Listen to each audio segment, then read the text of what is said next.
Yeah. Here, the system programs provide a convenient environment for program development and execution. It provides a environment for the program execution. Okay, programs provide a convenient environment for the program development and execution. Okay, these system programs are classified into different categories. That is file manipulation. It's also called as file management.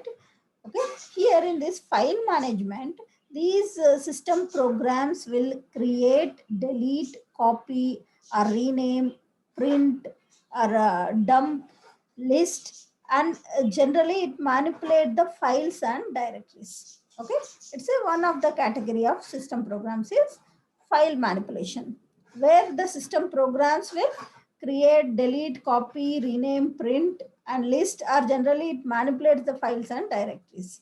These system programs. Okay, next other category is status information. Here, some programs ask the system for the date, time, or amount of available memory, or amount of available disk space, or number of users, or status information. Okay, this will be some programs will ask for the system for these type of informations. Okay, others like are more complex and providing detailed performance logging and debugging information. These comes under status information system programs. Okay, next we have file modification. Here several text editors are available to create and modify the content of the files which are stored on the disk or other storage devices. Okay, there will be many text editors will be available to create and modify the content of the files. Okay, that will be stored on the disk or any other storage devices. These may also be special kinds to such contents of the files, perform some transformations of the text. Okay, these are comes under another category called file modification system programs. Okay, what the file modification system programs will do, they will do like modifying the contents of the file. Okay, share the contents of the file, that will be done by the file modification system programs. Okay, next another category of system programs are programming language support. Okay, some programs will be used to support the programming languages, like such system programs are like compilers, assemblers, debuggers, interpreters. Okay, these are for common programming languages like C, C++, Java, Virtual Basic, Perl. Okay, which are often provided to the user with the operating system. Okay, these are some programming language support system programs will be used for supporting the user programs to execute. Okay, that is programming language support category. Next category we have program loading and execution category. In this program loading and execution category, system programs are once the program is assembled or compiled.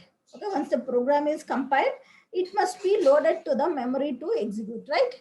Once program is compiled, after that the program should be loaded to the memory. From memory only the execution will be done, right? It must be loaded to the memory to be executed. Okay, the operating system may provide the absolute loaders and relocatable loaders or linkage editors or overlay loaders will be provided by the operating system.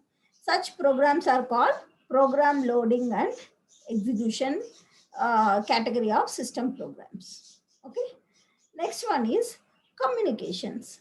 Communications are these programs provide the mechanism for creating the virtual connections among the processes. Okay, it's a processor, nothing but program under execution is called a process, right? Here, these communication category system programs provides the mechanism for creating virtual connections among these programs, okay, or we can say it is a processes, okay, like users and computer systems. It provides the virtual connections, and they allow the user to send messages to one another's screen, okay, one user to another user screen. It will these communication category of system programs will allow to communicate between the two users or two processes or two systems will be communicated by using this communication category of system programs, okay. And next one category is application programs. Okay. In addition to these system programs, most operating systems are supplied with application programs. Okay. These are useful in solving the common problems or performing common operations. To perform some common problems and some common operations, these application programs will be useful. Okay. The application programs are example are word processor, are text formatters, spreadsheets, database systems. Okay, these are we can give as an example for the application programs. Understood, right? The system programs provides a convenient environment for the program to develop and execute. Okay, depends on what services the system programs are providing. The system programs are categorized into different categories. Those are file manipulation category, status information category, file modification category, programming language support category, program loading and execution category. Next one is communications category. Other one is application programs category. Okay.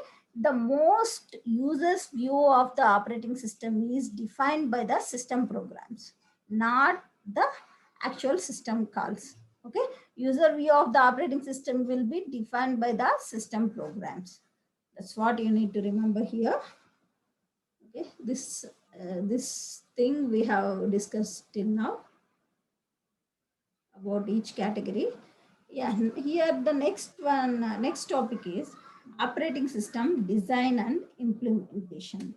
Okay, here the design and implementation of operating system is not solvable, but some approaches have proven successful. Okay, you can't say this design is proper, this implementation of operation system is proper. Okay, different depends on different requirements. We have different types of operating systems has been designed and implemented. Okay, the internal structure of different operating systems can be varied. Okay, here the start of this designing will be defining the goals and specifications. It's nothing but requirements. What requirements we have depends on our requirements. The operating systems design will start. Okay, the start of design will be done by defining the goals and specifications. And it is that operating system design affected by the choice of the hardware and the type of the system also.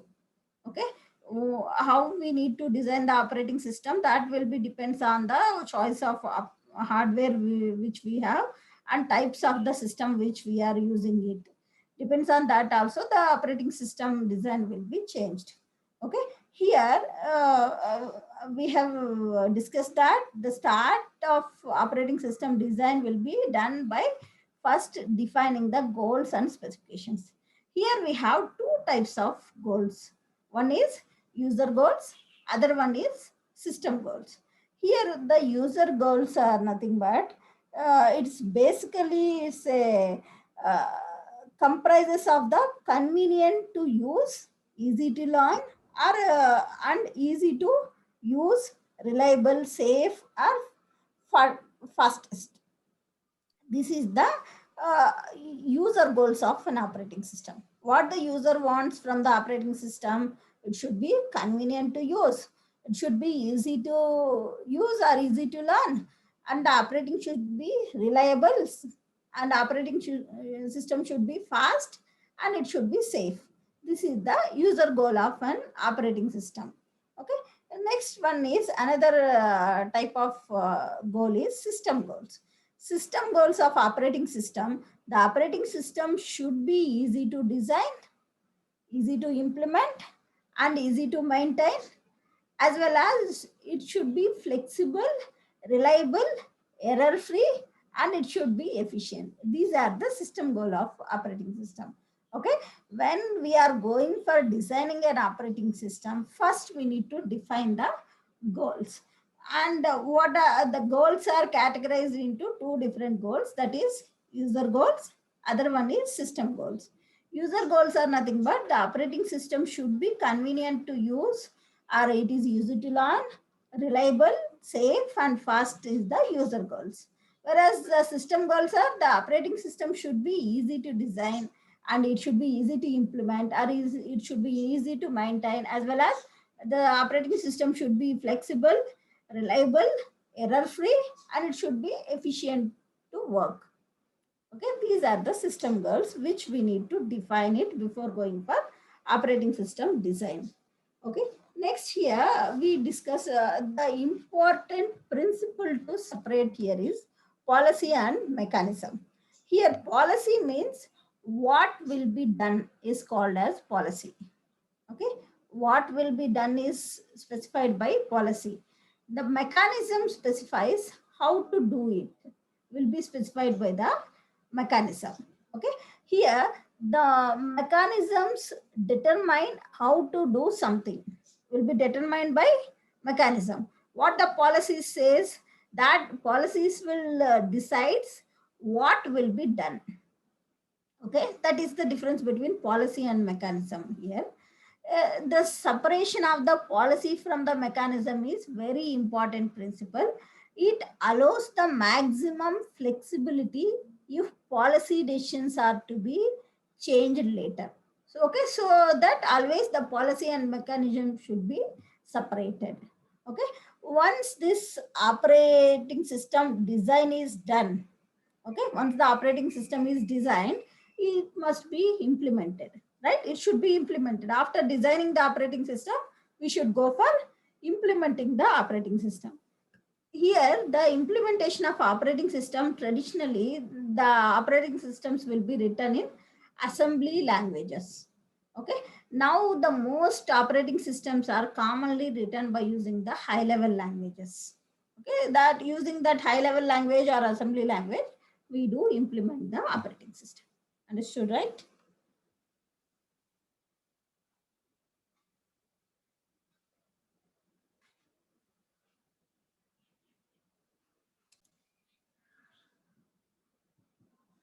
Yeah, next topic is operating system structures. It's very, very important, guys.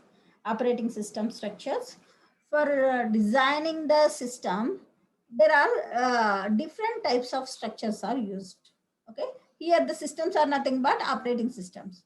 To design the operating systems, we'll be using different types of structures. Here we have three different types of structures for designing the operating system. First one is simple structure. Second one is layered approach. Third one is microkernels.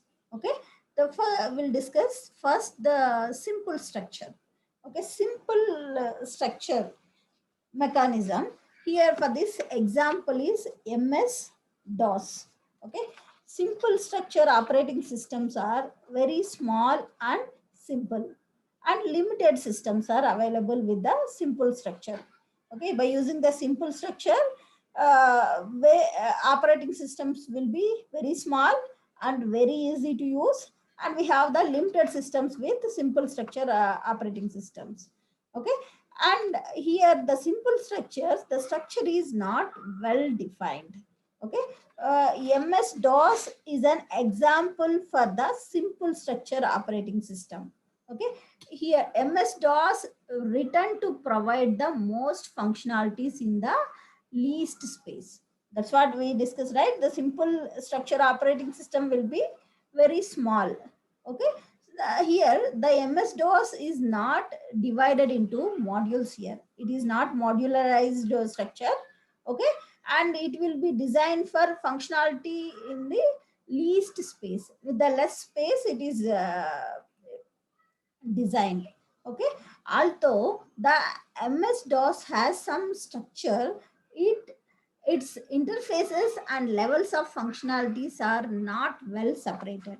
Okay, we'll see this structure, simple structure, by using MS-DOS operating system. Okay, this is MS-DOS operating system structure. Here you can see this application program layer or resident system program layer, MS-DOS device layer, or ROM BIOS device layers. Okay, here in this MS-DOS, the interfaces and levels of functionalities are not well separated. Okay, interfaces and uh, functionality levels are not well separated.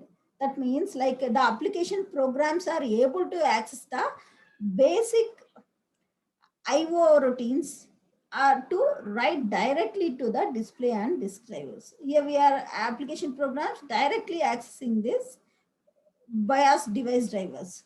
Okay, so it is not well separated. Layers are not well separated in the simple structure. So this is MS dot layer structure. Next one is Unix system. Unix operating system is also another example for the simple structure here. Eh, It initially it was limited to the hardware functions. Okay, it is limited by hardware functionalities. The original Unix operating system has limited to structuring also. Okay, the Unix operating system consists of two separable parts, that is system programs and the kernel. Okay, it is having two separable parts, that is kernel and system programs. Here the kernel is further separated into some different series of interfaces and device drivers.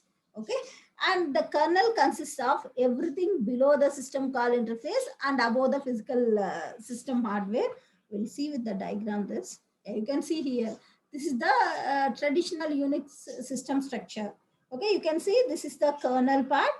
Kernel part is everything below the system call interface. Below the system call interface, everything is kernel, and everything above the physical hardware. Okay, here you can see above the physical hardware, everything is called as kernel in Unix operating system. And here the kernel will provides the file system, CPU scheduling, or memory management and other operating system functions through the system calls. By using system calls, this kernel provides the different services will be provided to the user, like CPU scheduling, memory management, or other operating system functionalities will be provided by using the system calls in Unix operating system. Understood, right? Yeah. And this simple structure, it is difficult to implement and difficult to maintain it. So we are going for layered approach. Okay, layered approach. Here the operating system is divided into number of layers in layered approach. Okay, in this layered structure, the operating system is divided into different number of levels. Okay, each will built on top of the lower layer. Okay, first the lower layer will be there, after that on top next level layer will be there, on top next level layer will be there. Okay, the bottom layer is called layer 0, is the hardware layer. Okay, the one which will be placed in the down one is called hardware layer. Okay, and the highest layer, that is layer n. Layer n is the user interface layer, from where the user will get interacted with the operating system. Layer n is user interface layer. Okay, and it will support the modularity. Okay, layers are selected such that each uses the functions and services of only the lower level layers. How we'll see with the diagram. You can see this layered operating system will look like this. Okay, the first layer, the low bottom layer will be the layer 0. Layer 0 will be always the operating system. So surrounding that will be layer 1, layer 2, layer 3. Like that, you'll be having layer n. Okay, layer n is nothing but the user interface layer. and the layer 1 can access the resources of layer 0, and services which are provided by the layer 0 can be accessed by the layer 1, and layer 1 services can be accessed by the layer 2. Okay, like that this layered operating system will be organized. Okay, understood, right? This is about layered operating system structure. Next one, we have another structure of operating system is microkernel system architecture. Okay, microkernel system architecture in mid of 1980s. Uh, it is the researchers developed an operating system called Match, MACH, Match. Match operating system was developed in uh, 1980s mid.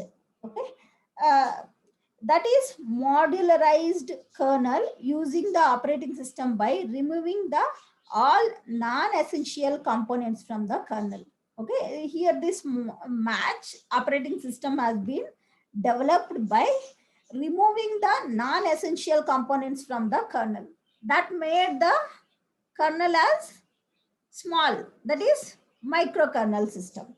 Okay, here they have modularized in such a way that the kernel using the modularized kernel using the operating system by removing non-essential components from the kernel and implementing them as a system and user level programs. Okay, these non-essential components are removed from the kernel. So the kernel was resulted as a small kernel. So that is called microkernel. Okay. The main function of the microkernel is to provide communication facilities between the client program and various services that are running in the user space. Okay. The main motto of this kernel, microkernel, is to provide communication facilities. Okay, the communication takes place between the user modules by using message passing here. Okay, here the benefits of this microkernel is it is easier to extend the microkernel, and it is easier to port the operating system to the new architecture. Okay, and more reliable and more securities. Okay, these are the advantages of microkernel system, because it is non-essential components we have removed from the kernel. Okay, so which moved that non-essential from kernel to the user, so kernel has become smaller one, so microkernel, so it is very fast. Okay, and it is easy to extend. Okay, these are, because of that there are many benefits for microkernel, and it is modularized. Okay, and here the difficulty is performance overhead for the user space to the kernel space communication. Performance overhead will be the difficulty with the microkernel system structure. Okay, and here the we have discussed, right, this microkernel structure is modularized structure. Okay, most modern operating systems implement the kernel as a modules here. Okay, kernel will be divided as a different module, depends on what services it is providing it. Okay, and it uses the object oriented approach for modularization, modularized operating system, and each core component will be divided as a separate module here in this modularized kernels, and each talks to others over known interfaces. By using the interfaces, one module will communicate with other module, and each is loadable as needed within the kernel. Okay, whenever it is needed, that module will get loaded to the kernel. Okay, overall are similar to the layers, but with more flexible. This modular approach is more flexible, but it looks like a layered approach only. We'll see the diagram example. Here we have the Solaris modular approach is the example we have taken here. In this Solaris operating system structure, it is organized around the core kernel. Okay, the operating system here, the operating system structure we can see here. It is organized around the core kernel with 7 types of loadable kernel modules. Okay, we have 7 types of kernel modules. These modules are organized around the core kernel. Okay, Solaris kernel. Okay, here we have these modules are scheduling classes, file systems, okay, loadable system calls, executable formats, okay, streams modules, miscellaneous modules, device and bus drivers. Okay, these modules will be loaded to the kernel whenever it is required. Okay, this is about Solaris modular approach. Next example we have Mac OS X structure. Okay, the Apple Macintosh Mac operating system X operating system uses a hybrid structure. Okay, it uses hybrid structure. It is developed by using hybrid structure. Okay, it is a layered system in which one layer consists of match microkernel. You can see here the one layer, first layer is consists of match microkernel. Okay, it is a match microkernel, and the structure of Mac OS X appears like this. You can see here, the first we have the application elements and common services. Next we have the BSD. Next we have the match. This together, this BSD and match is nothing but the kernel environment. Okay, here we have the top layer includes application environments and common services. Okay, we can say it is divided as like first application environment, next we have the common services, next the below layer is nothing but the kernel environment. For kernel environment, which is consists of primarily the match microkernel and BSD kernel. Okay, we'll be having in this kernel environment two things, that is match microkernel and BSD kernel will be having in this Mac OS X structure. Okay, and here this match provides the memory management and it supports the remote procedure calls or inter-process communication facilities will be provided by the match. Whereas this BSD component provides the BSD command line interface and it supports for networking, file systems, and implementation of POSIX APIs. Okay, that will be supported by the BSD kernel. Okay, here we have two parts. One is application environment and common services. Other part is kernel environment. Whereas kernel environment is again divided into BSD kernel and MASH kernel in Mac OS structure. Understood, right?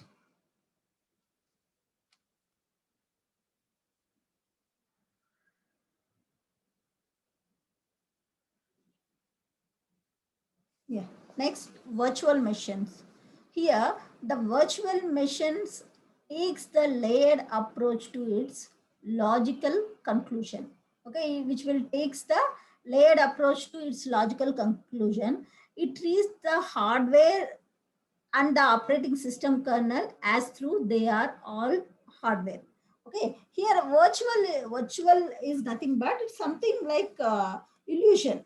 Okay, the fundamental idea behind this virtual machine is to abstract the hardware of a single computer into a several different execution environments. Okay, abstracting the hardware of a single computer into several different execution environments. Okay, thereby creating illusion that each separate execution environment is running its own private computer. We just create a illusion that yeah, each separate execution is having private computer. Like that we create a illusion by using the virtual machine concept here. Okay, by using that CPU scheduling and virtual memory techniques, operating system can create the illusion that a process has its own processor and its own memory. Like that we can create it. Okay, illusion can be created by using the virtual machine. Okay, a virtual machine provides an interface identical to the user underlying bare hardware. Okay, it provides the interface for the operating system and the hardware virtual machine. Okay, the operating system host creates the illusion that the process has its own processor and its own virtual memory. Okay, each guest is provided with virtual copy of the underlying computer. Virtual copy of hardware will be given to the each guest. Okay, we'll see this with the diagram. You can see this virtual machine with sorry, non-virtual machine. Now how the non-virtual machine will looks like, it will be a hardware and it will be having a kernel and we will be having the processors which will be executing it.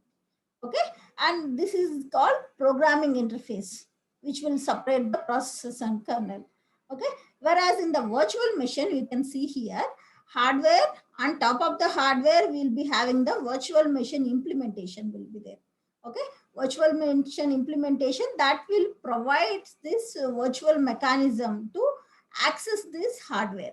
Okay, so here we have the virtual machine 1, virtual machine 2, virtual machine 3. Okay, three operating systems are shared by single hardware has been shared by three operating system, that is virtual machine 1, virtual machine 2, virtual machine 3. Okay, three systems are using the same hardware, thinking that they are using their own private hardware. Like that, we this virtual mechanism will creates the illusion here. That is nothing but the virtual machine.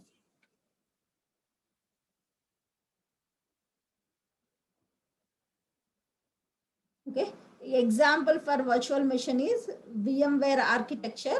You can see here.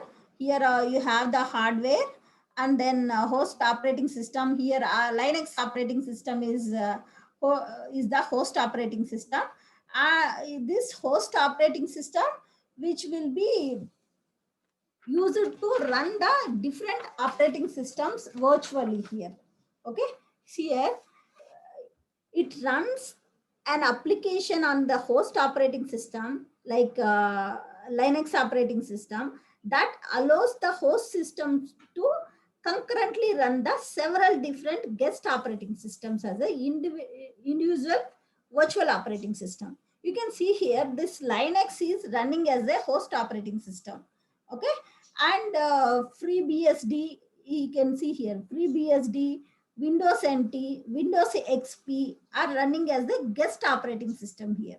Okay, by using this virtualization layer. Understood, right? This is an example for the virtual machine, that is VMware. Next, we have another example is Java virtual machine. Okay, Java will consist of programming language specification, application programming interface, and virtual machine specification will be there for Java. The Java virtual machine will look like this. Okay, how the Java virtual machine will look here.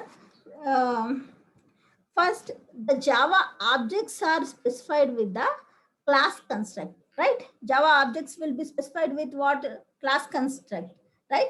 And the Java program consists of one or more classes. And for each Java class, the compiler produces a architectural natural bytecode output called .java file will be created, right? And that will run on any implementation of the JVM. Okay, that bytecode will be created. Once we compile it, bytecode will get created. That will run on any Java virtual machine. The bytecode can be executed. Okay, here JVM is a specification for the abstract computer here. It consists of class loader and Java interpreter that executes the architectural natural byte codes. Okay, here the class loaders will takes the Java program class files and Java API class files, and that will be compiled and loaded to the interpreter. Okay, once that class is loaded, And verifier will check that dot class file is valid Java bytecode or not. Okay, and does not overflow or underflow the stack. Okay, stack underflow overflow also will be checked here. And it also ensures that the bytecode does not perform pointer arithmetic, okay, which could provide the illegal memory access. Okay, if classes passes the verification, it will run by the Java interpreter. Okay, before run by the Java interpreter, these verification checks will be done here. Okay, and JVM also automatically manages the memory by performing garbage collection. Will by doing the garbage collection, it manages the memory. JVM will automatically manages the memory. In Java, garbage collection will be done automatically. Okay, this is about JVM.